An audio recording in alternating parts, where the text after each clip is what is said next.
दुनिया की सबसे बड़ी पार्टी और ताकतवर प्रधानमंत्री को कहीं ना कहीं अब लालू प्रसाद ने घेर लिया है। आपको बता दें कि लालू प्रसाद जहां एक तरफ INDIA गठबंधन को लेकर के काफ़ी कहा जा रहा है कि एक्शन में हैं, उनके हाथ में पूरी गठबंधन की चाबी है, तो वहीं आपको बता दें कि लालू प्रसाद एक्शन में भी हैं और लालू प्रसाद लगातार अपनी जो समझ है और राजनीतिक उनकी सूझबूझ है उसका प्रयोग खूब कर रहे हैं। आपको बता दें कि नए संसद भवन का उद्घाटन हुआ था, तब उसका विरोध किया गया था। इसके साथ साथ आपको पता है कि लोकसभा में लालू प्रसाद के एक भी सदस्य नहीं है, उनकी उपस्थिति शून्य है, लेकिन राज्यसभा में हमेशा उनकी टीम गरजती रही है। एक बार फिर से मौका आया जब नए संसद भवन में जो सांसद हैं वो प्रवेश किए और उसमें वहाँ कार्रवाई की शुरुआत हुई, तो शुरुआत में ही सबसे बड़ा मील का पत्थर और ऐतिहासिक फैसला लिया गया, जिसमें महिलाओं को 33% आरक्षण दिया गया। तो वहीं संसद को, नए संसद भवन में बैठे सांसदों को काफ़ी कहा जाए तो शर्म भी महसूस होगा, क्योंकि जिस तरह से सम्मानजनक शुरुआत हुई उतना ही ज़्यादा असंसदीय भाषा का प्रयोग करके भारतीय जनता पार्टी के एक सांसद ने, जो रमेश बिधूड़ी नाम है उनका, BJP के दक्षिण दिल्ली से सांसद हैं, उन्होंने जिन शब्दों का प्रयोग किया वो कहीं ना कहीं निश्चित रूप से असंसदीय के साथ साथ अमर्यादित भी है। आपको बता दें कि इसको लेकर के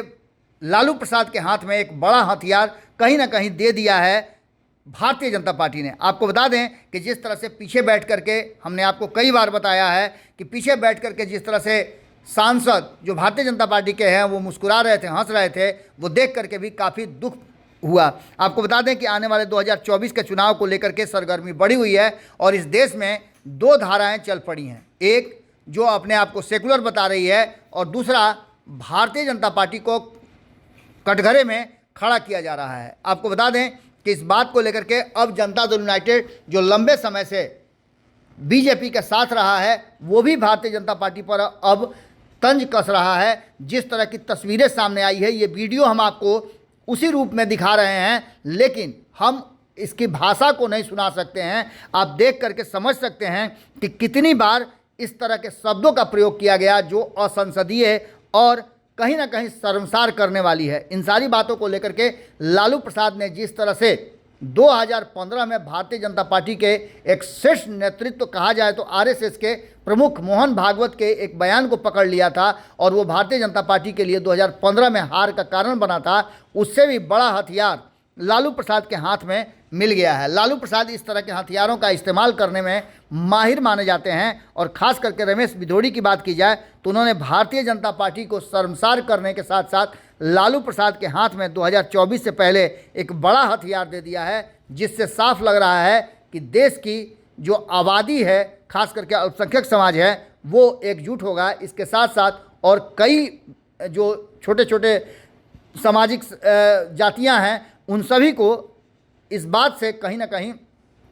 चिंता जरूर होगी। जिस भाषा का प्रयोग किया गया है वो निश्चित रूप से कहीं भी स्वीकार्य नहीं है और असंसदीय, गैर संसदीय भाषा का प्रयोग करना,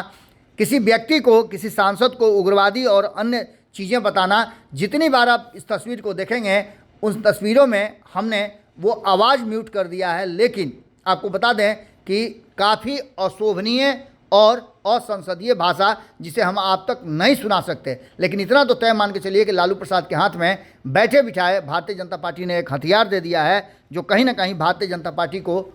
मुश्किल में डाल सकता है। अगर ये वीडियो पसंद आई और वह बिहार के राजनीति और बिहारियत से सरोकार रखेनी तो सब्सक्राइब बटन दबा के चैनल के सब्सक्राइब कर ली। ओजे एगो घंटी बा, ओकरा बटन दबा देला से कुल सटीक और मारक खबर रुआ मुफ्त में मिल जाई। अगर रुआ पत्रकारिता के हमनी के नया प्रयोग में सहयोग कर चाहतानी तो ज्वाइन बटन दबा दी। पेटीएम नंबर नोट कर ली 9386816700। धन्यवाद।